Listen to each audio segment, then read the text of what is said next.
Muitas vezes as pessoas ficam iradas porque foram fermentadas por outras pessoas que estavam mal intencionadas, e tem gente que é paga para insuflar o povo contra as coisas de Deus.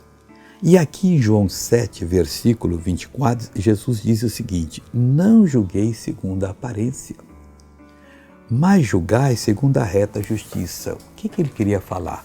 A palavra de Deus é a reta justiça. E se você medita nela, ela mostra para você se alguém está certo ou errado. Se atrás daquela conversa bem simpática, agradável, carismática, tem algum erro. E o que você tem que fazer?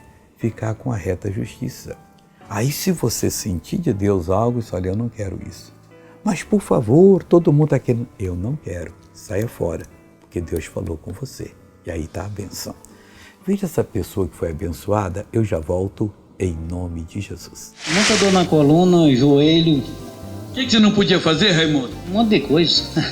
Então faz tudo que você não podia fazer agora. Oh, glória a Deus. Acabou, Raimundo. Acabou o mal. Graças a Deus. Vamos orar agora, Pai. Eu abro o meu coração, a minha mente para Ti. Eu quero ser ensinado pelo Senhor. E vou usar agora a autoridade que o Senhor me deu para abençoar essa pessoa que está precisando de uma libertação. Pai, opera nessa vida. Eu repreendo todo o mal que está em você e mando que saia em nome de Jesus. Amém.